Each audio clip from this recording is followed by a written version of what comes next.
Well, good afternoon, everyone, and welcome to the Orange County Public Schools Board's public meeting. Today, we're pleased to have all of you here on April 11th. I can't believe how fast the school year is going. I don't know about the rest of you all, how fast the whole year is going, but it's wonderful to see you all here in the audience. Board members are all here in person, and I want to remind the public and the board that members will not be engaging in any outside or digital communication during the meeting so that we can devote our full attention to the business before us. To my fellow board members, district staff, and members of the public, when speaking, please make sure your microphone is turned on and speak directly into it so our YouTube and Orange TV viewers can hear you clearly. Again, thank you so much for participating and attending tonight's meeting. We'll begin with a moment of silence, and then I invite you to join us in the Pledge of Allegiance.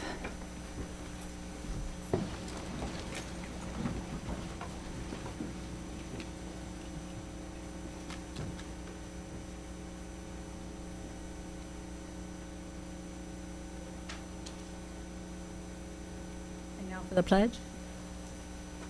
I pledge allegiance to the flag of the United States of America and to the republic for which it stands, one nation, under God, indivisible, with liberty and justice for all.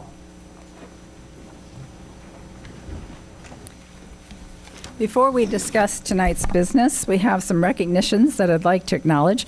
First, I want to recognize our Office of Emergency Management for creating a severe weather safety and preparedness plan for our district that is effective and thorough.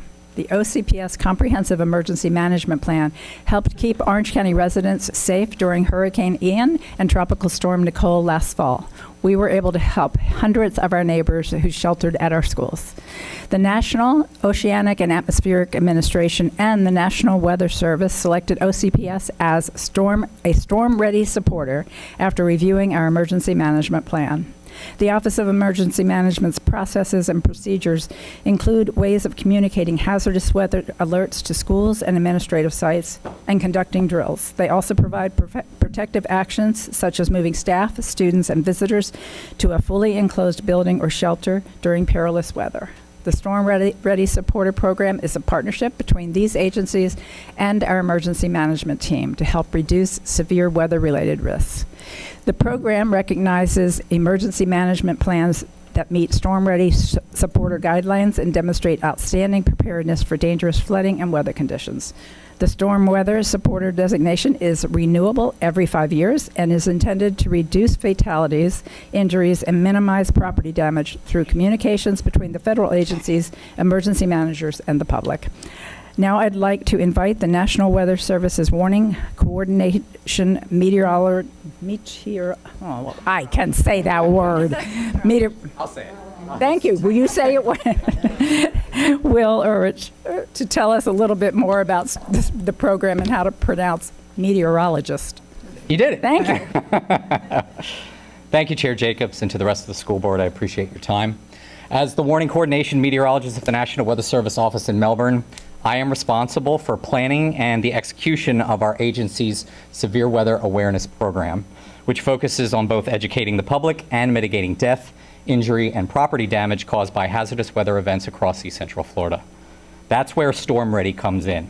It is perhaps the most important piece of the Severe Weather Awareness Program's puzzle, and it's designed to recognize communities that have reached a high level of severe weather preparedness. The program started back in 1999 in Tulsa, Oklahoma, and since then, over 3,000 counties, colleges, as well as private and public partners have been recognized as Storm Ready, and over 1,000 others as Storm Ready supporters. So at the start of the school year, this building, the Ronald Blocker Education Leadership Center— If you need help with that, I can help with that. became the latest Storm Ready supporter in the state. So you might have seen these signs placed around the building. In the coming weeks, thanks to the efforts by the school district's Office of Emergency Management, all 210 schools within Orange County are about to become Storm Ready supporters as well. And Orange County will become the largest school district in the nation with this designation. Yes, I think that's worthy of an applause. Yes.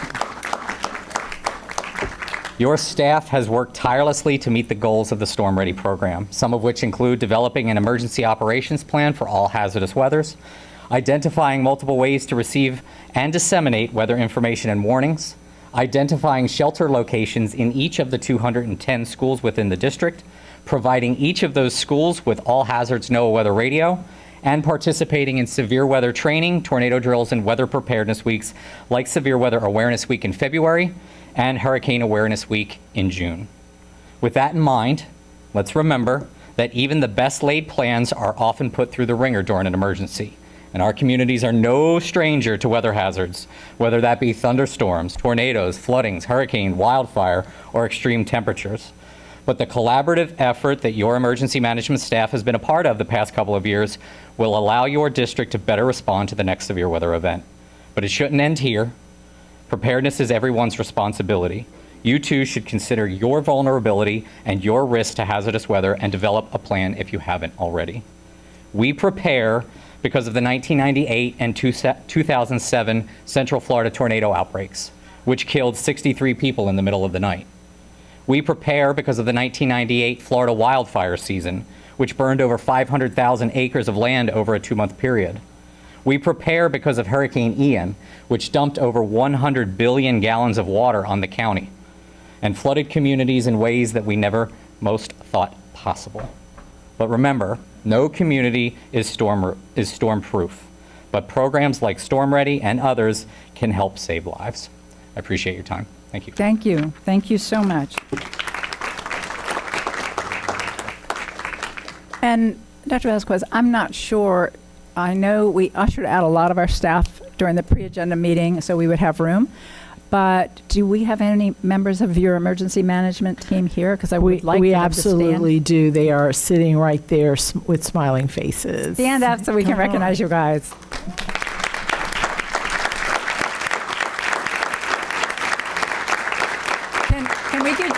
Can we get you all to come up? And Will, if you'll come up as well. And we have a photographer in the room.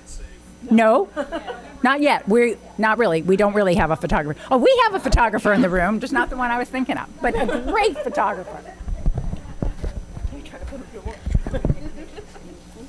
Well, why not? That's right.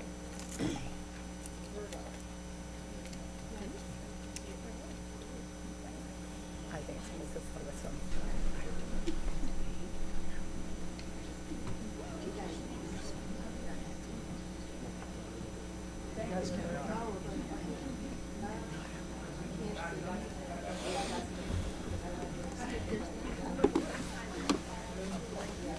All right, let's right down at the end here.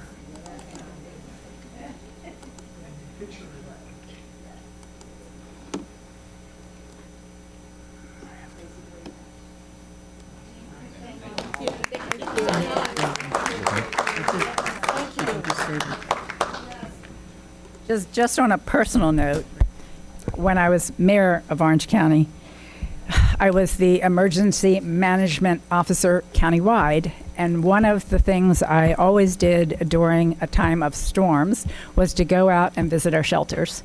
And I was always so impressed by the job that OCPS did in making sure that the people that were staying in our shelters were well cared for, the volunteers that you had out there. The food was pretty good. In fact, the food was better than we had.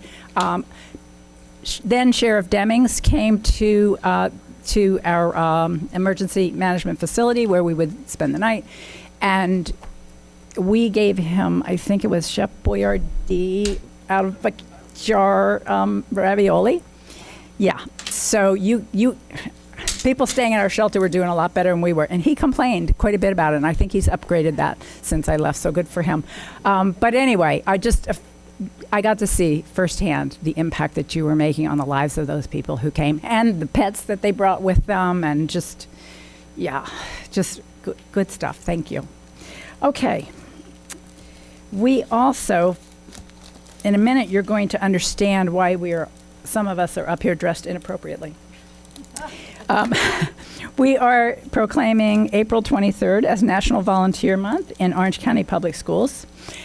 And we are proclaiming, and I should be careful about using that word inappropriately, I suppose.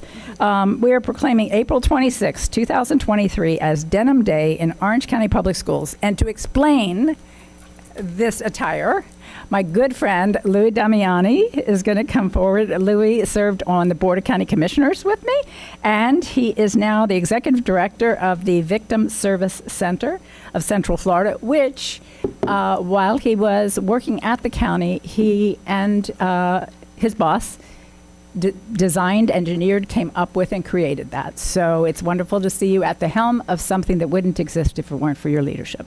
Thank you so much. It's such a pleasure to be here, Madam Chair Jacobs and members of the board. Yeah, that was some 25 years ago. I can't imagine I'm that old, but it is true. Thank you for allowing me to be here with you to talk a little bit about Denim Day again this year, and I appreciate all the support. I see all the denim across the board up there, and it's heartening because when we set out on this journey, I was the only one in the room wearing denim, and I was like, we're going to build an army, and we sure have. I'm the Executive Director of the Victim Service Center of Central Florida, and for the last 24 years, we've been providing hope and healing for victims of violent crime, sexual assault, and other types of traumatic circumstances. We operate a 24-hour helpline staffed by trauma-informed counselors, and we also provide in-person crisis intervention services, victim advocacy therapy, and even prevention education, which we do in some of your schools. We're the only certified rape crisis center serving Orange, Osceola, or Seminole counties. This year, what that means is this year, we provided emergency response and forensic exams for 326 sexual assault victims that were immediately in crisis. We answered 2,183 helpline calls. We conducted 3,188 therapy sessions, and we helped over 6,744 clients. And best of all of those services were provided at no cost to our clients ever. So every year, the month of April is Sexual Assault Awareness Month, and so our little organization does a variety of activities throughout the month of April to try to draw attention to sexual violence here in our community. One of those activities is called Denim Day, and it always happens on the last Wednesday in April, which this year happens to be on Wednesday, April the 26th. And I'm honored to be here with you today and have your support in helping to encourage community-wide participation in Denim Day again this year. Participation is absolutely free. It's open to anyone to participate, and we have schools and government agencies and business and individual citizens, and every year we add more and more and more champions just like you. Those include Orange County, Osceola County, Seminole County, City of Kissimmee, City of Orlando, City of Apopka. I don't know, there's plenty more where that came from. They'll all be doing proclamations proclaiming the day. And we had 60 businesses last year, some of our largest employers in Central Florida that also joined in, and then individuals, and the list just keeps growing every year. Participation, by the way, is super easy. All people have to do is wear denim, like you all, like me, on Wednesday the 26th. Then it's basically a huge social media campaign. You then snap a picture of yourself wearing your denim, and you post it to your social media, and then you tag us at BSC Florida with the hashtag Denim Day, and watch it explode. We'll have half the state. We'll have reach. We'll have people participating all the way into Georgia. It's like the coolest thing, and it's grown so much, and it really sets aside this time for us to draw attention to. So Louis. Yes. So one of my favorite books is Start With Why. Would you tell everybody why you're wearing denim? Sure. Thank you. Well, so Denim Day started in Italy, and it was founded and based on a controversial issue that went before the Supreme Court, the Italian Supreme Court. And what the issue was a young woman was wearing jeans, and she was sexually assaulted by her taxi cab driver. And they caught the guy, and they threw him in jail, and he appealed his conviction. And that conviction made it all the way to the Supreme Court, which was all men, who ultimately determined, the short of it, ultimately determined that because she was wearing tight jeans, she was somehow complicit in her assault. And the women in Parliament went crazy and all put on jeans and to stand in solidarity with the victim. and it became an Italian movement that became a European movement that spread to the United States 20 years ago. We heard about it 10 years ago, and we jumped on board and made it a Florida movement.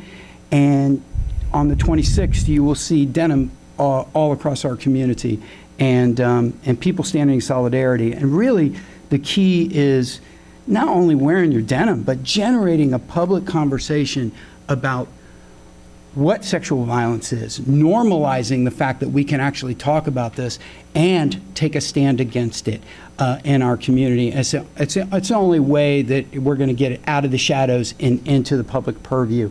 And so the more that we talk about it and the more that we're all comfortable talking about it, the more we can stand up when somebody makes an off-color joke, when somebody is being sexually harassed, and say, no, that's not going to happen in our community. We don't espouse that. We don't believe in that, but you got to take a stand. And this is one way, a simple, easy way that we can all do that. So thank you for making me cut to the chase, but that's what we do, and that's how we do it. And I just appreciate the venue and the opportunity to be here with you, and I appreciate all the denim and the support. Yeah, and we appreciate you. So a lot of you are not wearing denim today, but I know you will be because you just didn't know this was coming up. So everybody join us in showing solidarity. A lot of things we can disagree on, right? But some things we all come together on. Let this be one of them. And if you go to our website, by the way, if you start typing the word victim in your browser, we are the #1 Google search. And we are super easy to find. It's victimservicecenter.org. We also own the domain healhere.org. So super easy to find. And when you get there, we have a whole Denim Day page. We have a 90-second video that's very cool that tells the story that I just shared with you. You have posters that you can download if you're inspired and you want to do this around your office. You just print them out and hang them up and tell everybody, hey, it's Denim Day. In fact, I printed out copies. I gave them to all of you all up there.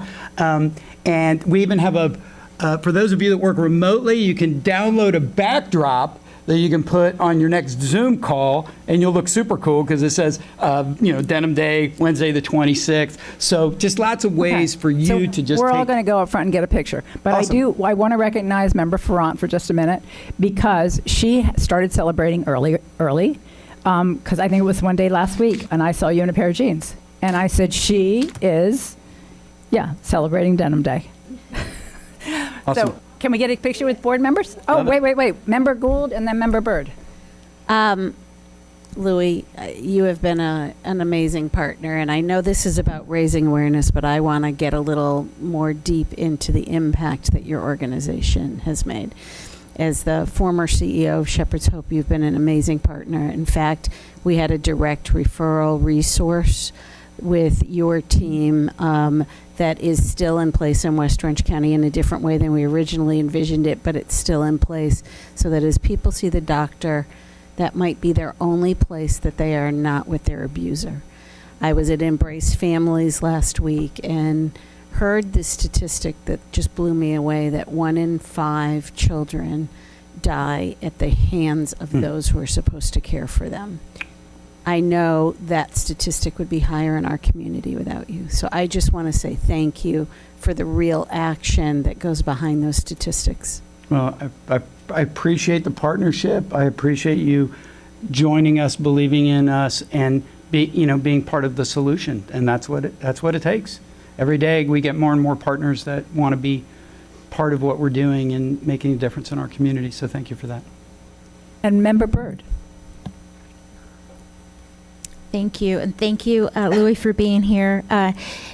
I love this day because I think it is such an important message that we send. Just like you said, it's the little things that are said that we can put our foot down about, that don't belong in our community. And this is one of the reasons I've always felt so passionately about our dress code. And I'm so proud of us for making our dress code, taking all gender, making it gender neutral, because it sends an important message to our girls, right? We don't want them to ever feel like anything they do, any behaviors from other people are because of something they did or something they wore. That is a terrible message to send to girls. So I am so thankful for our school district for doing that. I'm thankful for you coming here and for pushing this movement all as as far as Georgia, so that we can get this message out and make sure that people are aware. And thank you for everything that you do and everything the Service Center does. We are so appreciative of you. Now can we get a picture? Let's get a picture.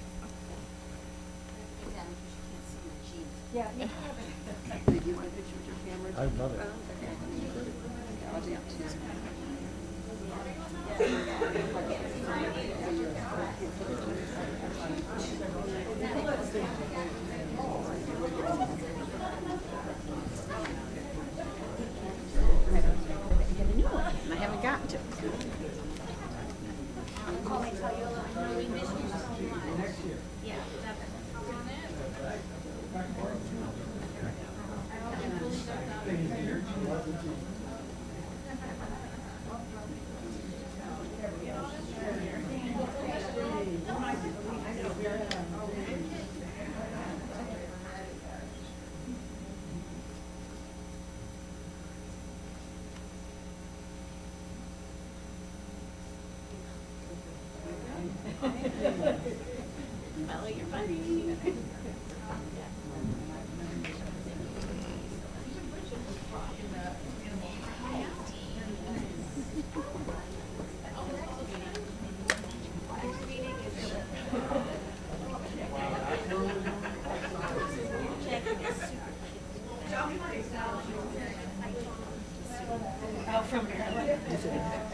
Okay, Dr. Vasquez, do we have any newly appointed administrators to recognize? No, Madam Chair. All right, thank you. And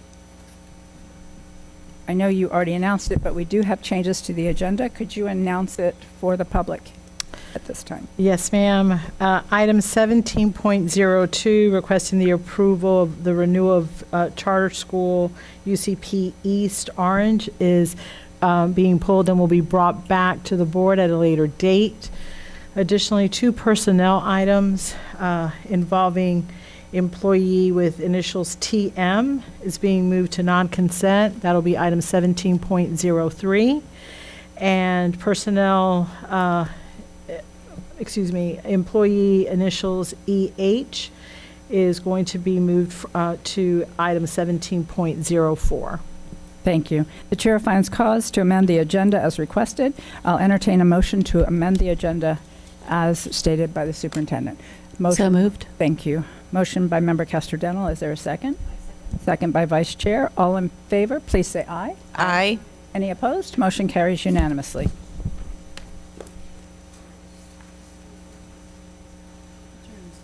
Okay. And I will now entertain a motion to approve the agenda we just amended. I So know. moved. Motion?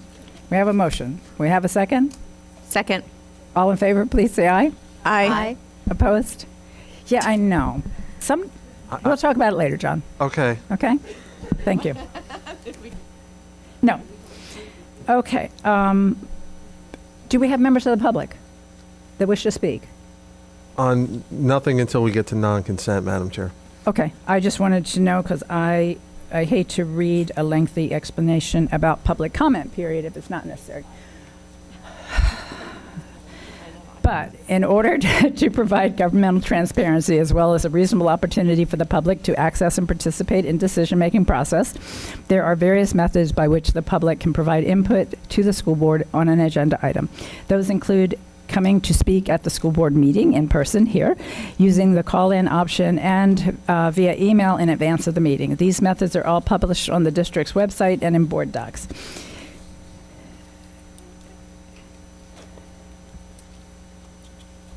And we will move on to public hearing 3.01.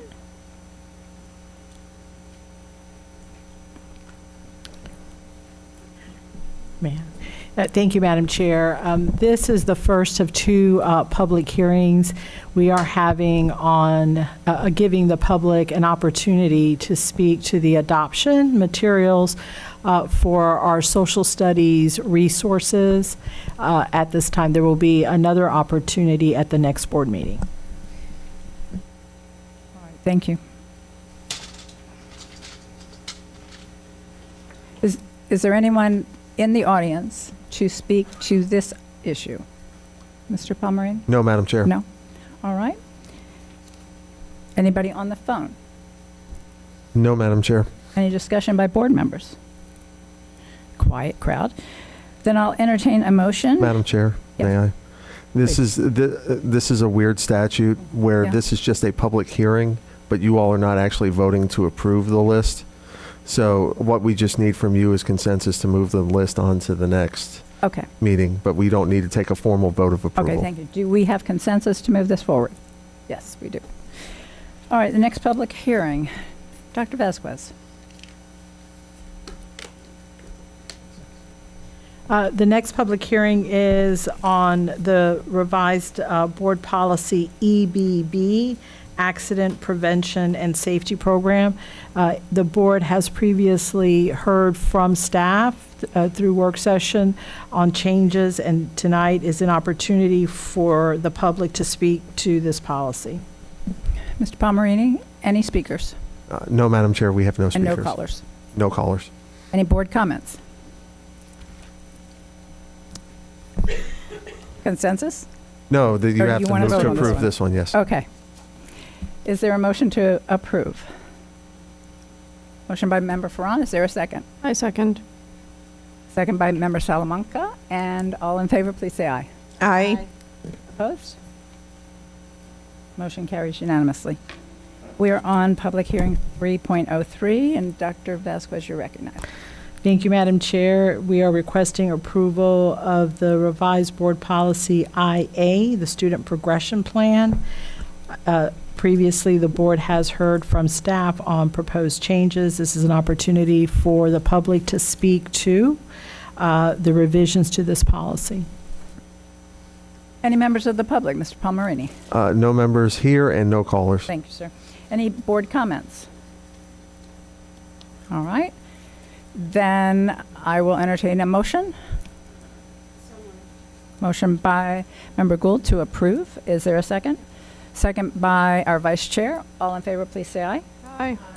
Opposed? Motion carries unanimously. We are on public hearing 3.04. Dr. Vasquez, you're recognized. Thank you, Madam Chair. Our final public hearing is in reference to revised board policy JIC, Code of Student Conduct. These revisions are a direct impact from changes that were made to assessor offenses, and so we are giving the public an opportunity to speak to the revisions and then ask the board for a vote of approval. Any members of the public? Mr. Palmerini? No members present, no callers. Thank you, sir. We do have a number of board members wishing to speak to the issue. Let me start with Dr. Castor-Demo. Thank you, Madam Chair. I am in support of the revisions to the school board, or the code of conduct, but I wanted to just highlight something that's published within our code of conduct book, and that is the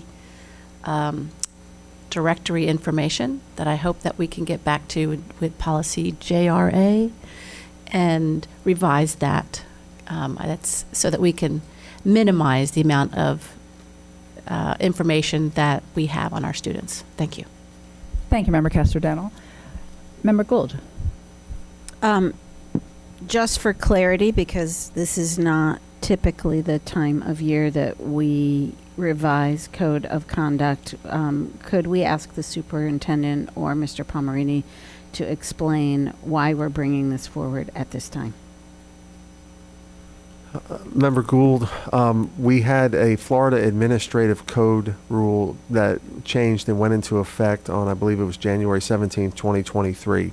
And it changed definitions to SESR, the School Environmental Incident Reporting System, and they changed definitions on certain offenses under the Code of Conduct. And what these changes are designed to do is to bring us in alignment with the new Florida Administrative Code rule to ensure that we are tracking what their assessor offenses are and how we have to report those to the state. Thank you. Obviously, after workshopping this for hours on time, I was aware of that, but I want to make sure there's more people who watch these videos than you think that they completely understand, because that is out of our normal protocols. So thank you for clarifying. Thank you, Member Gould. Member Ferrant. I just wanted to add that I approve, I'm okay with this, but as I had stated in the previous meeting or work session, that I would love to see an added code for security violation, just so that it helps the parents to understand if their child violates the security or safety of students, it goes under security instead of other, and then you have to kind of type it in. So I think it would just make it a little more clear and parents understand a little better. All right, thank you. With that, is there a motion to approve the policy? Motion approved or moved by Member Castor-Dental. Is there a second? Second by Member Gould. All in favor, please say aye. Aye. Opposed? Motion carries unanimously. We are now on the approval of the consent agenda. Is there a motion to approve the consent agenda? Motion by Member Gould. Seconded by Vice Chair. All in favor, please say aye. Aye. Opposed? Motion carries unanimously. And 1701, Dr. Vasquez is still on the agenda, correct? Thank you. You're recognized. Thank you. 17.01, we are requesting the approval of the renewal of UCP Pine Hills Charter School. Associate Superintendent Greg Moody, I'm turning it over to you. Good evening, Madam Chair, school board members, superintendent, and the deputy superintendent. Item 1701 is before you this evening. It is the approval of the charter school contract renewal with UCP Pine Hills Charter School. UCP Hills, now I'm tongue-tied, Madam Chair. UCP Pine Hills Charter School opened in August of 2003 as an Orange County Public School charter, following approval of the Orange County School Board. The school is located at 5800 Golf Club Parkway, Orlando. UCP Pine Hills Charter School serves approximately 168 students in pre-K through 5th grade. A renewal site team comprised of school choice staff, district personnel, and charter school principals conducted a renewal visit on January 17th, 2023. During the visit, the team interviewed the governing board, teachers, parents, and other stakeholders. In addition, documentation of the school's records for the past 5 years was reviewed regarding critical performance areas, including education performance, financial performance, organizational performance, and future planning. Upon conclusion of the renewal process, it was recommended of the committee in this Senior Director of School Choice Services that UCP Pine Hills Charter School be granted a renewal of their charter school contract. This evening, we are seeking approval of the recommendation for the renewal of the charter school contract with UCP Pine Hills Charter School for 15 years and authorize the staff to enter into a new charter contract based upon the model contract developed by the state. This evening, we have present the principal of UCP Pine Hills, James Oliver, Dr. Eileen Wilkins, and Anna O'Connor Marin, and school choice staff to answer any questions you might have. Madam Chair. Thank you. Any questions from board members? Member Castor-Dental. Thank you, Madam Chair. I don't have questions. I just have a comment that I appreciate your efforts and your staff for doing such a rigorous review of UCP charters. And we've been through this before where I have learned about the details and the visits and how much you really scrutinize. So I feel confident in your recommendation, and I will approve. Thank you. All right. Before Before a motion, let me confirm, do we have any members of the public that wish to address the board on this? No members of the public, no All right, callers. thank you. Member Castrodental, is that a motion? We have a motion from Member Castrodental to approve the recommendation. Do we have a second? Second from Member Byrd. All in favor, please say aye. Aye. Opposed? Motion carries unanimously. Thank you, Thank you. Moody. Thank you. All right, item 1702 has been pulled, so we are on 1703. Dr. Vasquez, you're recognized. Thank you, Madam Chair. I am going to ask Staff Attorney Kishara Cowens to present to the board employee case with the employee with the initials TM and the matter that we are bringing before the board.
Yes, thank you for your wise decision. After sitting more than 3 hours and being allowed to say 1 minute of things is not really fair, but I understood that there were so many persons before. Whoever knows me knows that for the last 30 years of my life, I have been a community advocate for education and for the rights of people no matter what. I'm not here to blow my horn, but I want you to know that from early morning to late night, I get calls from people who my heart goes out to. And that's the reason that drives me to be at meetings no matter what. In the past, we have the first portion that we can speak and then the second portion. So I was kind of confused why the time was limited, but I understand. We as community advocates look up to you, whoever we elected to be, whether it's city, a school board, or of county, to do what is right for those who need to have an advocacy, whether they become homeless, schoolless, whatever the case is. So in the code of conduct, sometimes we have 2 and maybe 3 versions. You were wise tonight to approve the leave with the pay because we don't know who is really telling the truth until it's decided in black and white. We don't know if this teacher doesn't have any more income than the one derived from her work. So we have to think of what is going on, what's going to happen to a family if this person has a family. So as a community person who is always looking for justice, for the little person, for the middleman that has no one to advocate for them, I have to commend you. You really surprised me for the better. And I'm proud to have spent 3 long hours of my time, and God bless you. Thank you. And again, we are focused right now on the code of conduct. So if you have any comments for us about the code of conduct. Well, actually, I wanted to applaud you for standing up for fairness. Board Member Farad, I appreciate you earlier wanting to stand and stay and listen. I know that this is hard for you to have so many people in a room and make a lot of decisions. So I just wanted to just comment to say that I applaud each and every one of you. I know you have a hard job and a hard decision. I want to commend you all for the gang violence. That's really what I wanted to come here and talk about, the gang violence segment that was presented at Carver Middle School. I know you have a hard task to being that you're censored and that you're limited in information and you're trying to disseminate between the governance of our governor and the laws that are being passed in the legislature this time, how you're going to be able to communicate with parents, grandparents, and be able to safely provide a safe environment for our kids. So I just wanted to make that quick statement because that's why I was here. Okay. So we have deviated from our normal practice because it was my understanding that some people wanted to speak about the code of student conduct. And so we've opened this up. So for the next 3 speakers, if you have something to say about your thoughts about the code of student conduct before we consider it again, please limit as much as we appreciate the understanding and the support that we've heard, we need to hear from you on that subject, okay? My name is Luz Okendo. I live in East Orlando, and I'm here to talk about the Student Code of Conduct. I have a daughter that has a severe intellectual disability. She's also visually impaired. She has a tracheostomy, a one-on-one nurse, a paraprofessional, and she is held by the Code of Conduct. Her signature, first of all, was forged on the Code of Conduct because she can't write. I've reviewed her daily notes where nothing on her daily notes were ever discussed about going over the Code of Conduct, yet I have a signed Code of Conduct from her. I say all of this, she's a 10th grader and she was charged with a level 4 because the superintendent says all students, whether you have a disability or not, you have to abide by the code of conduct, and we have to follow all these same protocols. But yet, our superintendent says, however, if you're a student with a disability, right, the discipline will not be the same, because of course, if it's a manifestation of their disability, we are going to look into that and make sure it makes sense, right? Because again, I just told you my daughter's IQ is in the 50s, okay? But here we are, I have my student who's never a day in her life ever had a behavioral issue, forged student code of conduct, and now you're giving her 10 days when I just filed a state complaint, which we won, showing that this district failed to implement her IEP and provide her IEP services. So now you're saying she has to get 10 days because the school doesn't know how to support her, and she is now has to abide by this code of conduct that she does not understand. She doesn't even understand why she's home for 10 days. I have reached out to everyone I can who this district doesn't even know their code of conduct. This district doesn't even know their policy. I've had 4 different processes. Thank you to my school board member who's been trying to help me figure this out, but it's been horrendous. This district doesn't know their own policy, and now all we're doing is making a bunch of adding more stuff to this code of conduct, making students who can't read, can't write, can't understand this sign this, and then forging their signature. It's atrocious, and are we just going to go now? We have a teacher who just abused a kid, and you guys let them go free and get paid for staying home doing nothing. But I have a disabled kid at home for 10 days who's receiving no ESC services, and on top of that, I just got a state complaint where the state said that you didn't even file her IEP, you didn't even follow her IEP, and you did not provide her services that you are federally required to do because you get paid from the federal government to provide. Mr. Palmerini. So this parent and her student have a current pending disciplinary action. There's in fact a DTM tomorrow. Obviously, that process should play out. This board should not step into the decision-making process because, depending on how that disciplinary process goes, it could be back before this board at some point in the future. So my recommendation is that you let that process play out, and it could resolve itself through the internal code. Sorry. It could resolve itself through the internal code of conduct process. Okay. Oh, I'm Thank you. sorry. DTM, I used the abbreviation, and for those of, I'm sure you all know, it's called a discipline team meeting, and that's the precursor of actually issuing the discipline and what the level of discipline is. Hi. Can you introduce yourself, please? Hello, my name is Kyla Murphy. My address is 2322 Pebble Court, Orlando, Florida, and I'm in D3. Back in 2020, before COVID hit, I came before the board and asked what was the readability level of the code of conduct. We have 50% of our students that are not reading proficiently over in our district. Plus, when you factor in students with disabilities, IQs, language barriers, like we heard from the witness statements of students, it's alarming that we're saying where are their witness statements, but we're holding them to a code of conduct that they cannot understand. I've been in many meetings in this district, all throughout all of your district's learning communities. One of the most resounding things when I'm seeing the referrals is, oh, by the way, they didn't get language the whole entire school year. Oh, by the way, we haven't implemented their BIP. Oh, by the way, their paraprofessional is not there. Children with disabilities, behavior is their form of communication if they don't have the words. So having them sign code of conducts that they don't understand, backdated code of conducts, which is occurring at my son's middle school routinely for ELL students and ESE students, it's not acceptable.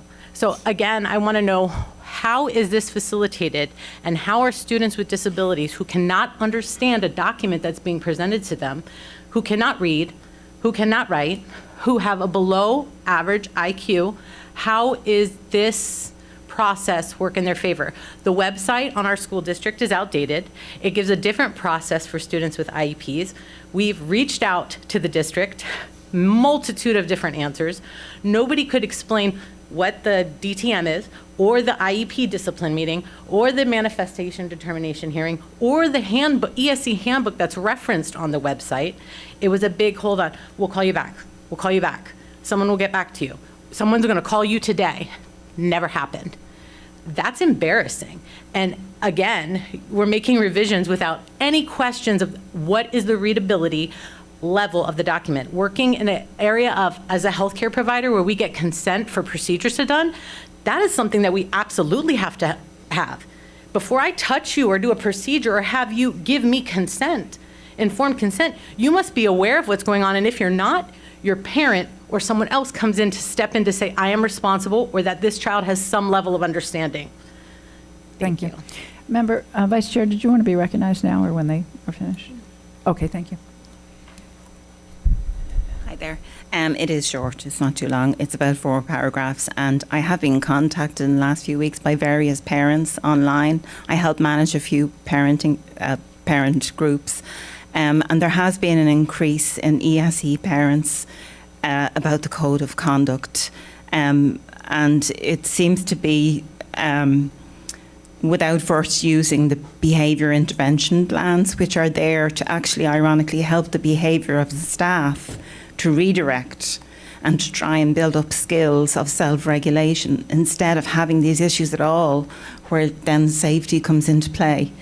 There has been reports of atrocious power play acts, particularly at the kindergarten level, with children being shamed when they have accidents, etc. And also parents have contacted me in the East Orlando area saying that they've been, after using their rights to make an escalation, they've asked for records and they were told they didn't have access to it, that they had to make a records request. There seems to be, we can't write our own laws. A public record request is completely different from a FERPA education record, which belongs to my child. My child is the owner of their education records. I personally was told the same thing last year, and I frankly just didn't have the energy for it. But you know, this is actually parent rights. Federal Education Records Protection Act is supposed to guarantee us that if we ask to see a copy of the IEP, we should probably see a copy of the IEP because it's been a year. But anyway, aside from that, there has been an increase in this. And I also want to say that per the Department of Ed, academics are only one of 4 components of education. Social, emotional and consequences, including discipline, are as important to the learning community.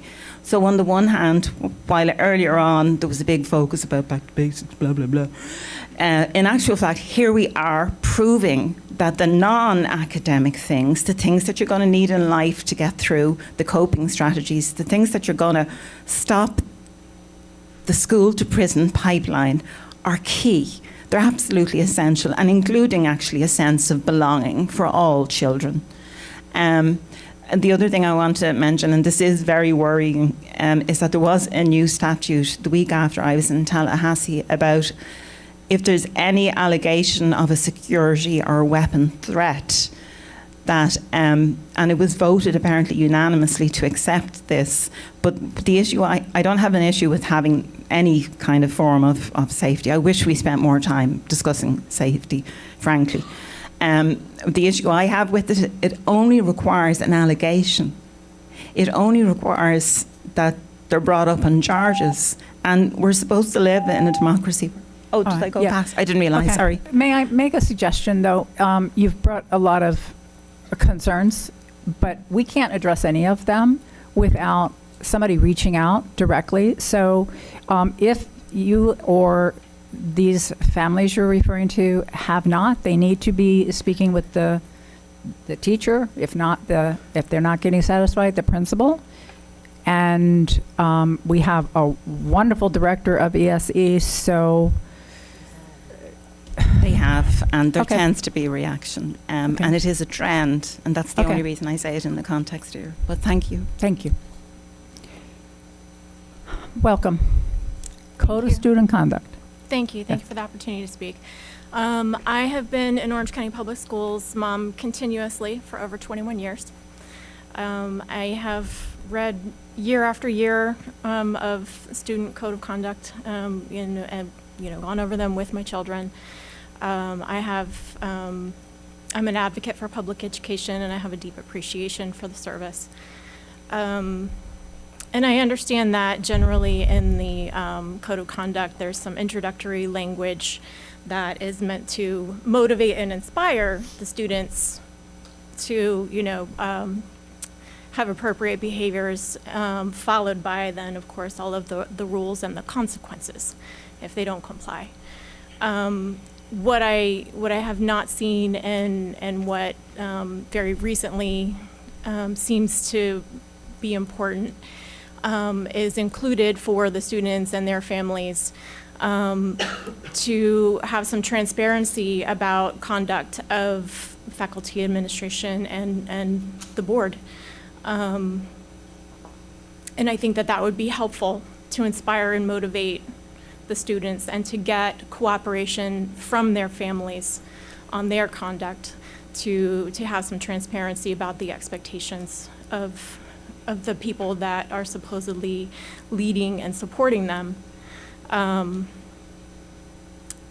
And very recently, there's been specific concern, which I did directly reach out about with no response. And when a member serving on this board willingly and very publicly makes it known that they themselves do not even comply with the OCPS non-discrimination policy, I feel very strongly that there is some need to communicate to your students and families about expectations, not only of the students, and accountability not only for the students, but for yourselves. Thank you. Thank you. Okay. Board members, Vice Chair Gallo, I'm sorry. I'm sorry. It's okay. I asked, is this what you were here to speak to? And it wasn't. And so now you're going to speak to it. I'm sorry. It was specifically because due to the nature of the change, would I be able to? What I asked for, how many people came here to speak to the Code of Student Conduct and were misled by our staff? And you specifically told me that wasn't what you were here for. So we opened it up for this brief window to talk about this one thing. Mm-hmm. And we've heard a lot of things slightly off task. Yeah. And so you wanted to speak at the pre-agenda meeting. So come back at the next pre-agenda meeting. I'm not trying. It was about the Code of Conduct. But that's... Because I wasn't here. Am I losing my mic? Okay, sorry. But that's not... You were not misled. You did not come here to speak about it. I asked you. I did not attend the meeting with the intent of speaking on this comment. Right, and so... Okay. Board, do you want to hear from... Go ahead. But we... You guys are on a time limit. I understand, and I can... No, it's not just... No, we have a practice and a policy that we follow very strictly. The only reason I opened this door was because a handful of people said they were told they missed the opportunity to sign up to speak to something that we voted for. I asked if that was the case with you, and you said no. So I opened it up to those individuals. You weren't one of those individuals. So under any other circumstance, had it not been for a couple of people being misled, you wouldn't have that opportunity. Go ahead and say what you want to say, and we'll have to be very careful in the future that our staff is abundantly clear with people, because, go ahead. What do you want to talk about on the Code of Student Conduct? It was specifically and only because I understood that the current protocol had been changed that I wondered if I would be able to talk, and you've made it clear. I understand. Okay, go ahead. Sorry. As a student who is currently attending an OCPS school, I'd like to address as a disabled student also. I have a 504 plan for being ADHD and with severe generalized anxiety, and it's okay. You don't need to apologize. You didn't know beforehand. No, I do apologize. And depressive, generalized depression. A lot of times we are told in mass amounts on repeat in expressed thorough detail of what we should be being led through in class about how our student code of conduct should be handled. But a lot of the teachers will go over it in gloss and say, you already know this, and won't go into detail and follow the script. And also, there is a lot of times where the teachers will hand us the information and continue on as if they've already explained it, which makes the readability important, but the already proclaimed measures to make sure that it goes through isn't being handled in the classrooms on teacher discretion. And when you have students in your classrooms who have 504 plans and IEPs who are not getting the care that they're told that they're supposed to be provided, and when it's brought to the attention of school members, not here, but like at our schools, that it is not their job to worry about what's happening in the classroom because they have a seat-in during the class meetings like twice a semester, that it's no longer on their hands. The readability and understanding of what actual actions and responsibilities are on the students for those behaviors and the following consequences is really difficult. And that was all. Okay. Sorry. Thank you. Don't leave yet. Member Vice Chair? And you're in charge for a minute. Thank you.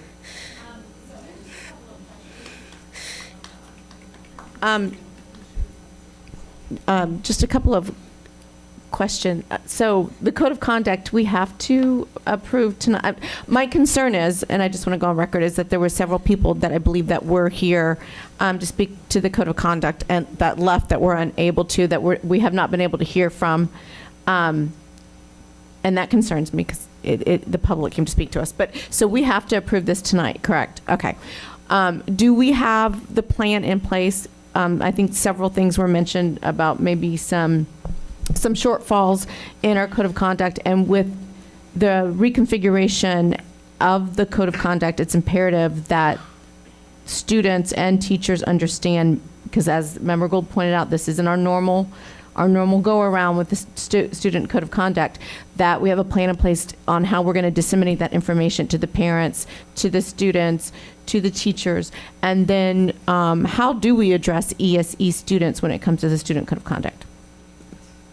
So we do have a plan. They have already set the dates. They've met with the area superintendents, who I believe also spoke with principals, since we're running into the testing season, and so those will begin shortly.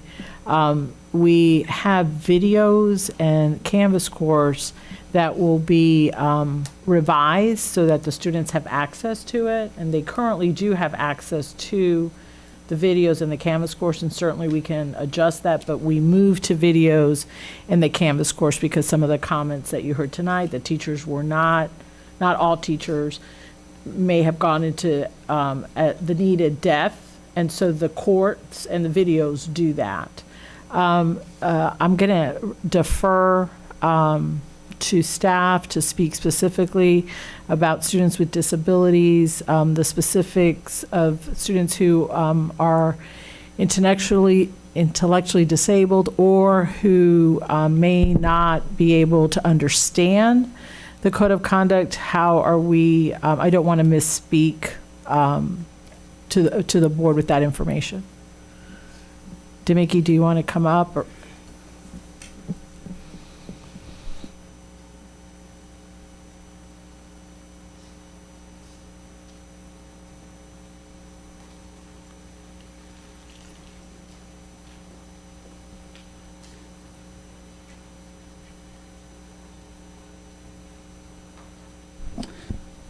So good evening. Good evening. School staff, they attend trainings, so we train them on the student code of conduct. Then the school staff decides how they're going to disseminate that information to their students at their school.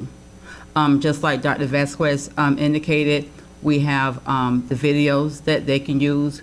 We also have the videos. We also have the coloring books that we have for K2, and we also use the coloring books for our kids that may have disabilities, so they can better understand the code. So how, if a student isn't able to sign their name, or it doesn't have the intellectual ability to understand even the videos or the coloring book, how do we operate then? Then the parent is brought in or the parent is encouraged to help review the code with their child. Do they come into school to review the code of conduct? How does that work? I will have to, I don't have an answer right now, but I can find that out for you. Can you please get with the board, Dr. Vasquez, with the answer? Because according to a couple speakers tonight, that did not happen.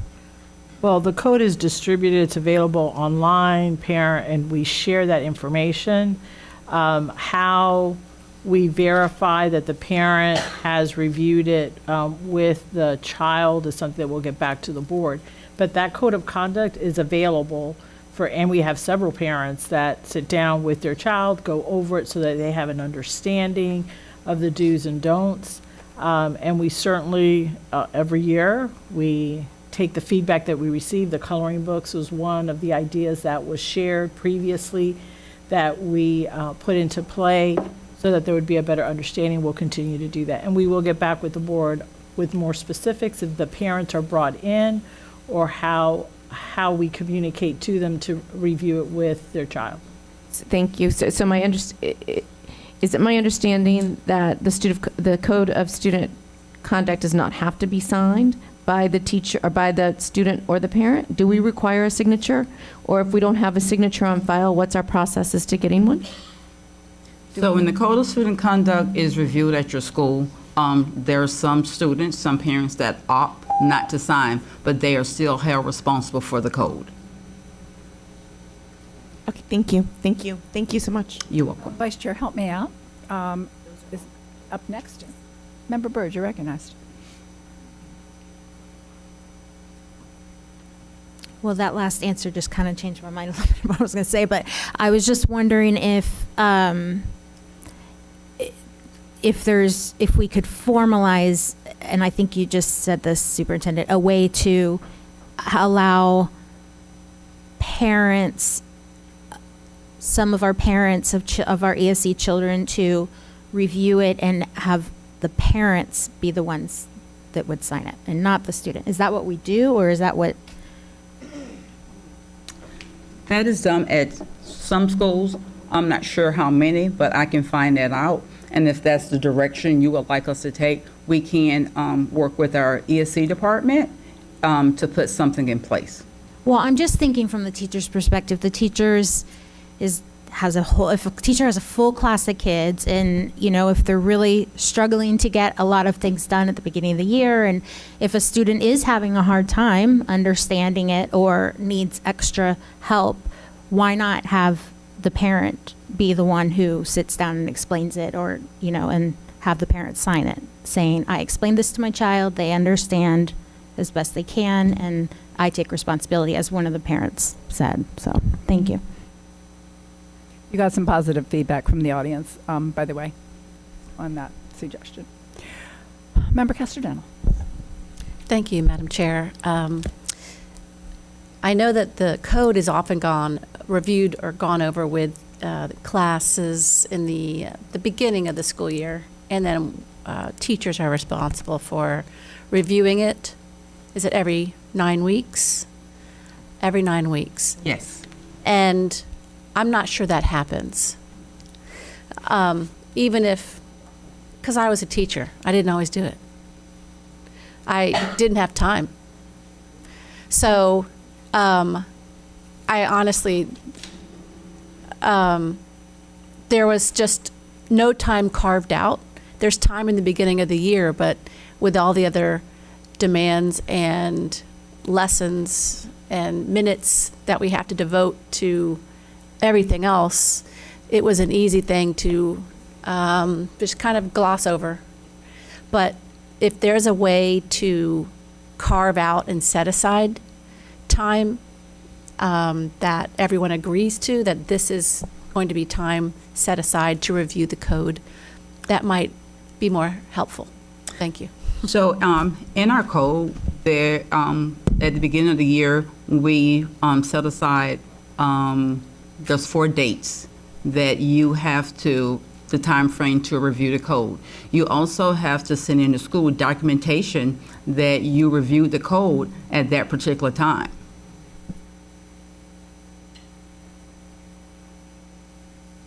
So there is time set aside for schools to review the code at the beginning of each marking period. Madam Chair, may I? Yes.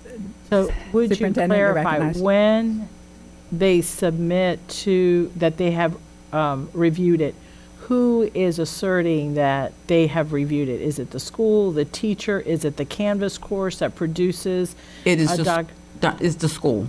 The documentation comes from the school that they have reviewed the student code of conduct.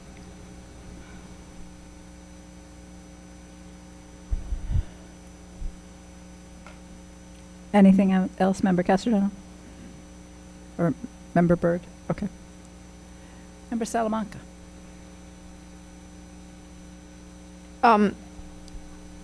Clarification question, just on where we are when it comes to discipline and student conduct. So it is my understanding today we are here to approve the additional wording that we all saw because we need to approve it. And it is also my understanding that in the first 100 days of Dr. Vasquez being superintendent, spent a lot of time understanding some of the challenges within the ESE department, as well as the large amounts of understaffing that we have, and that the discipline task force, combined with a lot of the work we're all doing in the community and hearing from folks, including today, we are going to be coming back to this as a topic, discipline generally. Not just the code of conduct, but broadly. Yes. That was my understanding, that it is upcoming. Madam Chair, may I? Please. And so I want to go back and a statement that one of the parents made. Clearly, the number one topic of concern was discipline. And specifically, there were concerns about students with disability where referrals were not being written, the teachers didn't necessarily understand the procedures for students with disabilities. And so in order to ensure that there was consistency, we are writing the referrals to document the behavior, which may point to that they're not following the child's BIP, the behavior intervention plan, or the child may need a BIP, and so we need to come in and meet and discuss that, or they're not getting enough services. So the referral itself is meant to ensure we're following the code and that we're documenting the behaviors. Then the consequences will differ based on the student. If they are ESC, we take a look if it's a manifestation of their disability, and even if it is or is not, the consequences will differ. And so I think that has also been part of the climb, is that they were not writing referrals, and now referrals are being written. To my knowledge, the consequences are being monitored, and they have been adjusted based on the student, and will continue to do that.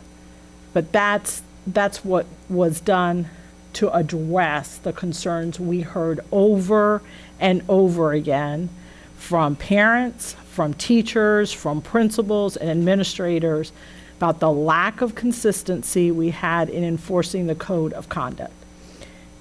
To Board Member Salamanca's point, yes, we are going to be coming back to the board. In fact, one of the recommendations that the discipline task force has made is that we revisit the cell phone policy. They believe that that is contributing to some of the inconsistencies that we have, because the principals have the choice whether to have no cell phones out or whether to allow the cell phones. This upcoming meeting, the discipline task force is actually going to review each of the levels and all of the consequences associated with each of those levels, and they're going to give us feedback on that. And are there things that we're not doing? Are there things that are there that maybe are not having the impact that we thought they were? And those will all be taken into account as we revise the Code of Student Conduct for the following school year. This revision was simply made because there was a change. There was a rule, February, January, and we have to be in compliance. And that's all that the board is looking to approve this evening. We will continue to take feedback. In fact, we've had opportunities for families, teachers, community members, staff to give us feedback on the code of conduct as they are looking to make revisions for the upcoming school year. Thank you. I think this is something that comes up in every meeting. It comes up in my community meeting. So I care about us continuing to have this conversation and learning about where are this lack of standardization or discrepancies between how it gets implemented, such as some teachers reading through it and some of them not. That helps us understand why it's happening. So I think I want to appreciate the work you've done so far in learning. I think we're all up here trying to dig deeper into this issue every day. But it is one that, because of understaffing, is also incredibly difficult to address. But I do appreciate the parents that are coming here and kind of holding us accountable and reminding us of still the gaps that exist. And it is important. And I hope you continue to do it to truly help us understand. So thank you. Thank you, Member Salamanca. Member Felder. Thank you, Chair. I do appreciate also this deliberation regarding the code of conduct. This is probably, Miki, is going to be something that this board will consistently have some issues and talk about. I was just sharing with Board Member Casadeno that I have some parents in my district, a set of parents in my district. They are both intellectually incapacitated, both of them, and their child as a result also, but it's in one of our schools. And so in terms of them signing a code of conduct, or that's not going to happen, which brings me to this next point. That's an opportunity for a job for someone who has the expertise and the experience, because I will always say this, because being on this board, I've learned so many things about this district in terms of who we have here working. We have a great department for social, emotional learning, and all kinds of, in our parent academy, all kinds of people with all kinds of job descriptions to come in and help, because I just know of one parent, well, two parents that are that way, but there may be several throughout the district. And when you have that kind of thing, as that young lady explained, it's when students don't want you to know that they don't know how to read, that they don't understand. And parents definitely may not want that to happen. So in the event, we have the situations where they may not be able to sign or even have a conversation about what all of this means. That's why you have teachers, and that's why we have to have a check and balance. Because I too taught the beginning of the school year. I was on it. You had 5 days, and every hour you knew which code you were going to discuss.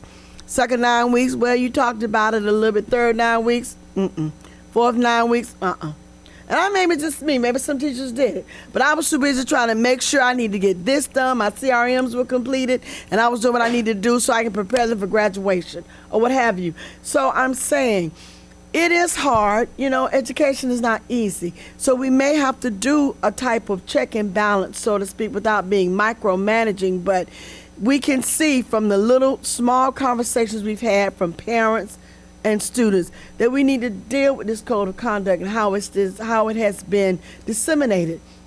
Because if we don't get the behavior right, that perfectly designed reading program we got coming is not going to work. So I just want you to know, I'm glad for your patience, Miki, that you understand, but we have these concerns about this code of conduct. It's got to work. It has to work. Thank you, and I appreciate what you did, Superintendent, as you discussed, because you listened and you came back with the feedback from your community meetings, and discipline was high on that. So thank you so much. Thank you, Member Felder. Member Casadeno. Thank you, Madam Chair. If I may, I'd like to make a motion to approve I was just going the code of I was conduct. just going to ask, did we ever approve this? So we have a motion to approve the code of conduct. And I second it. And we have a second. Again. Again. Okay. With some very helpful feedback from parents and from students. So with that, all members in favor, please say aye. Aye. Opposed? Motion carries unanimously. With work to be done. Yes. Okay.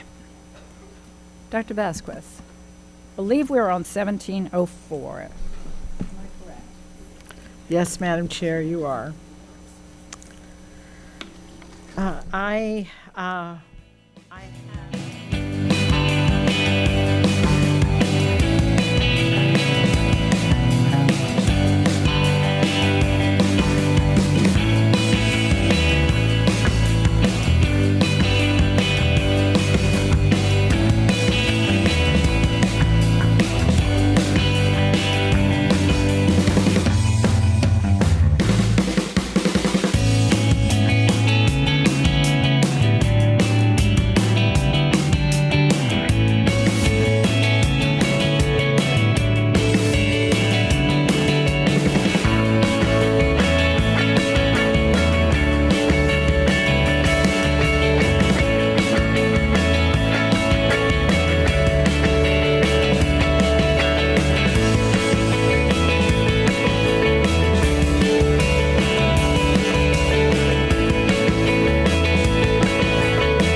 First, I would like to congratulate Vice Chair Angie Gallo. She has been appointed as the Vice President for Florida School Boards Association.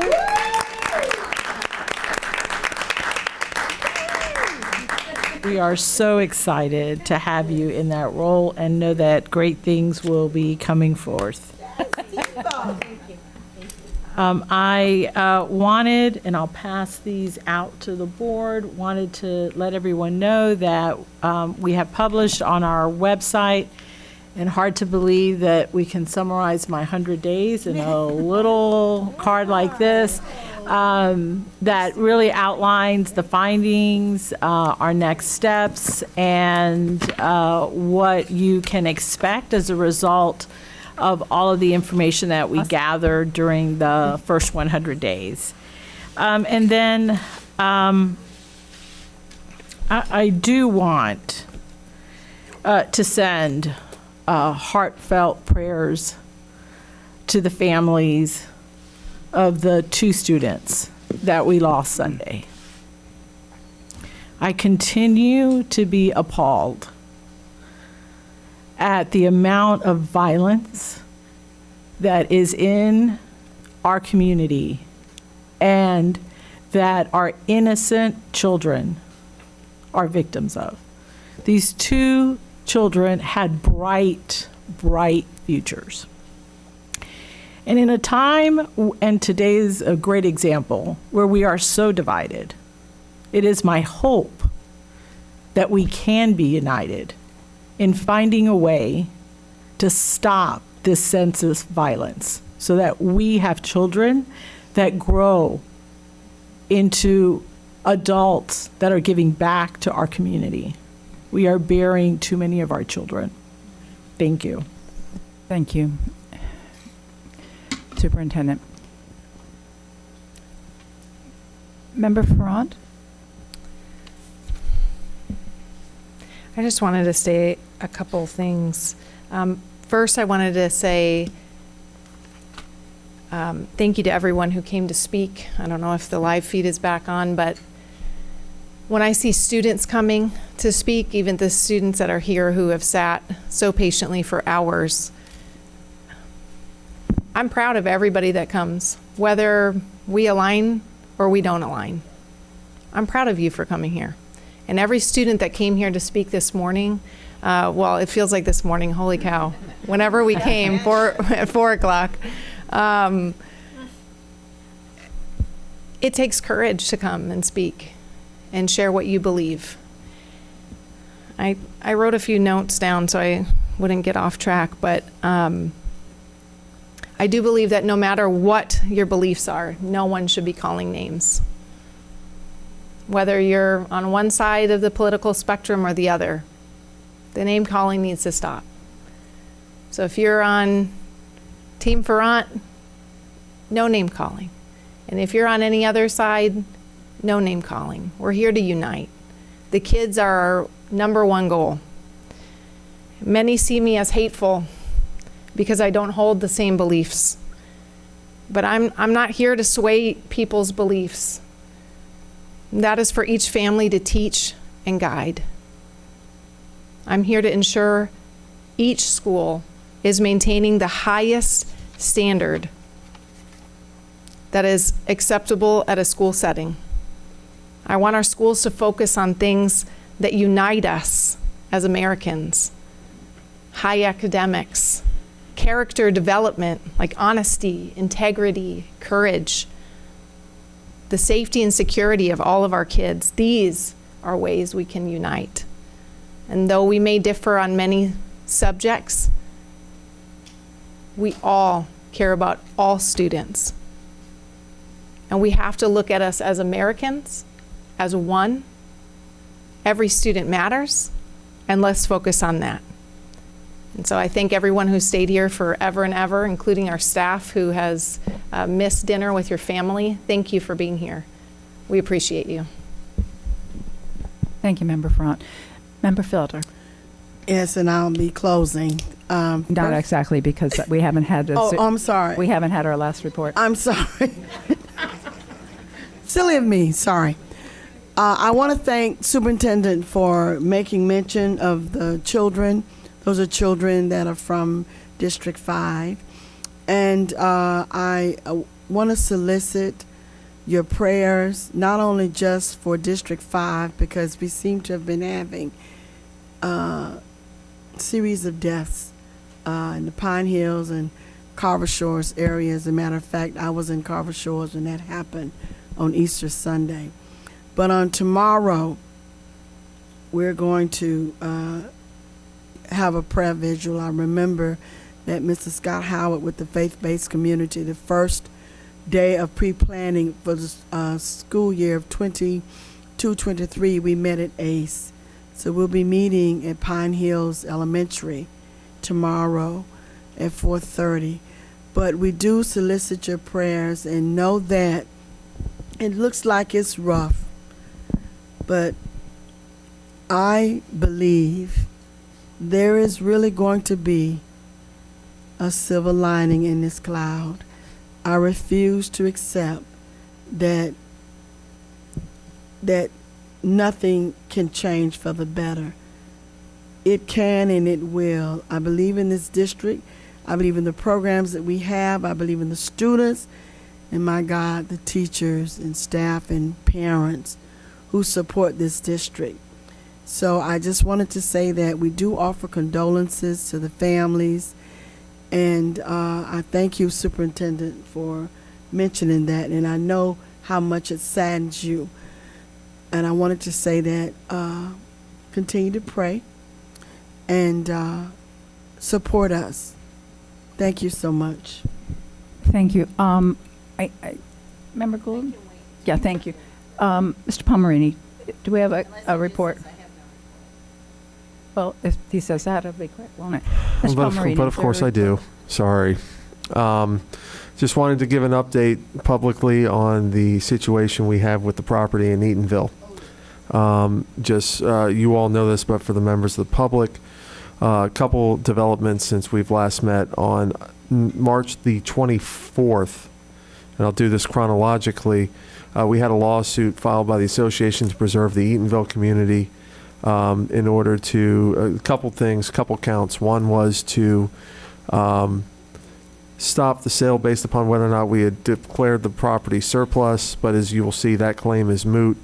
The other was to put the restrictive covenant on the property, and for those folks who don't know what the restrictive covenant on the property was, the restrictive covenant on the property was, it was for the education of, and I'm quoting here, so this is not my word, but this is what the document said in 1951, for the education of Negro children. So they are suing to put the covenant back on the land. Subsequent to March 24th, on March 31st, we received notice from Hungerford Park LLC, the entity that was going to purchase the property, that they in fact were not going to close on the property and that the contract for sale is canceled. So we are now in a situation where the procurement for the sale of that property, the contract hasn't gone through. We don't have an active procurement anymore.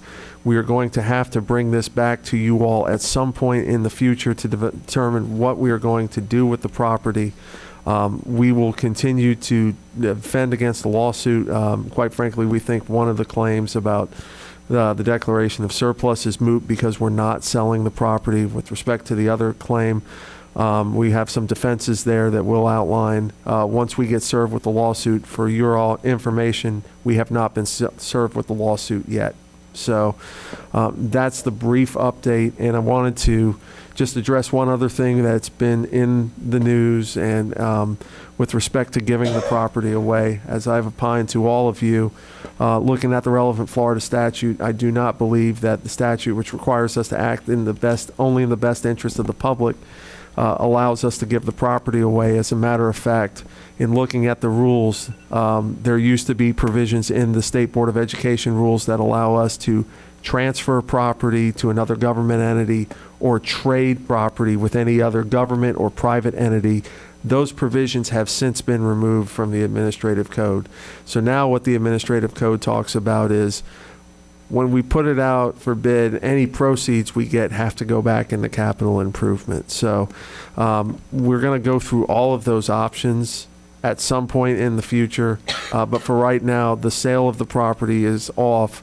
We will defend against the lawsuit, and as further developments warrant, we will certainly bring them back to you all. That's it, full stop from me. Member Gould. I have a work session request.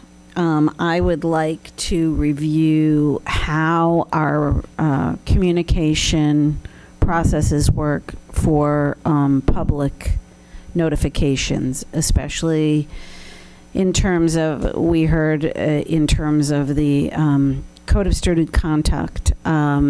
It has been in my wonderful community, whenever we do anything like rezoning, there are often a lot of discussions, and many of my families have been controlling the message flow because of the strict way we communicate publicly for input.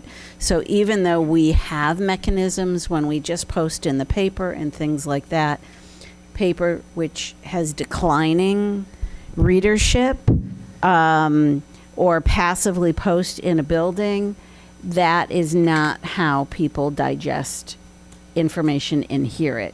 So I'd like us to workshop this. I would like us to look at having a stronger internal communication flow and support, even if we create a student or volunteer staff thing of that, because I know we don't have dollars to put towards that, but I would like that to be scheduled if there's others on the board that would also like to discuss that.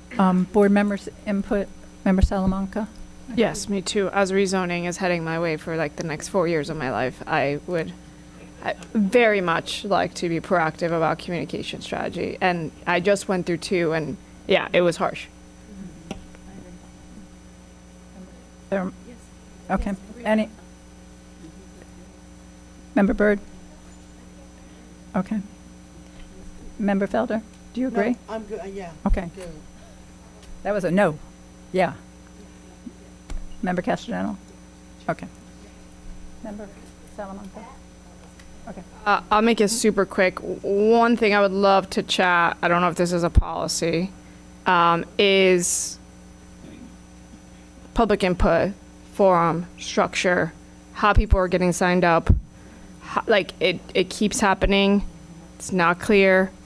I think at every meeting it's like a surprise, and then we end up in these exceptions that I don't know what's going on, but I would love to discuss how folks sign up, maybe get a little bit specific. I would personally love for the PTA and the CTA to have standing times. It doesn't mean it has to be standing, but perhaps, they don't need to get here at 10 a.m. because they work.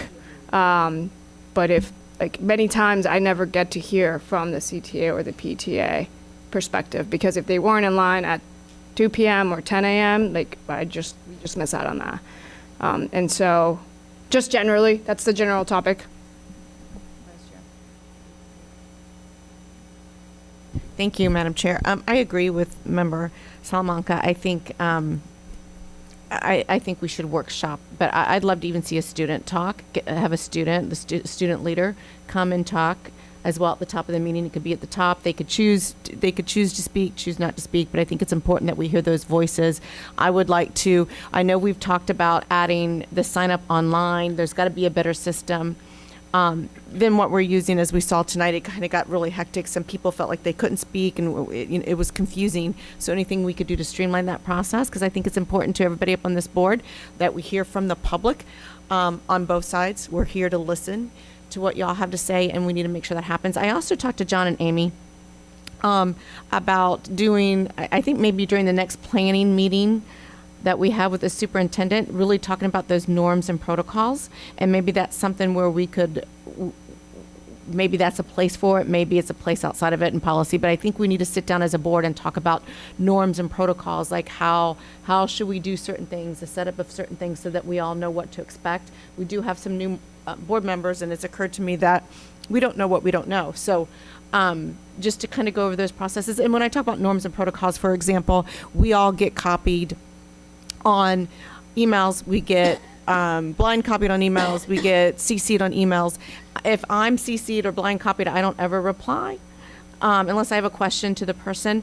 But like sometimes I'll get something from Member Salmanaka. I can't speak tonight. I know, but I'm tired. And like I'll respond, and so maybe a protocol would be if you know it's not your area, wait for the board member to respond. Just certain things like that. I think that would help the flow of our board go a little bit better. I do. So those are my. I don't respond if it's not mine. Well, it just. Member Ferrant? I agree. I think if it needs to be a work session or what, but with this, and this is something that as a parent, it's frustrating as a parent. The time of the meeting we don't get teacher input because teachers are still working. Most parents can't get out of work to come and speak. If we really do truly want to hear from the public, I think we need to figure out times. I think it should be videoed because if you can't be here, how are you supposed to see and hear what the community is speaking about? I think it should be videoed, and I believe it was at one point, and then it's been removed. It has never been? Okay, so those are rumors. But I feel like that would be beneficial for the community, people who can't be here, to be able to see what was spoken about. That way they can see the whole meeting. But if that needs to be a work session or what, those are my 2 cents. Anybody disagree? All right, we'll look towards whether that's a work session or a planning session. Mr. Palmerini, don't have the authority to fire you, but I'm thinking about it right now. Yes. In order to aid the board's Yes. consideration of said issue, if you all would like to email us some of the things you would like to see in there, we would certainly put that in there and prepare it for a work session. So I hope that avoided my firing. Yes, absolutely. Like I said, I don't have the authority. It's just. Template to Amy already on norms and protocols. Okay. That work? Okay. All right. Meeting adjourned.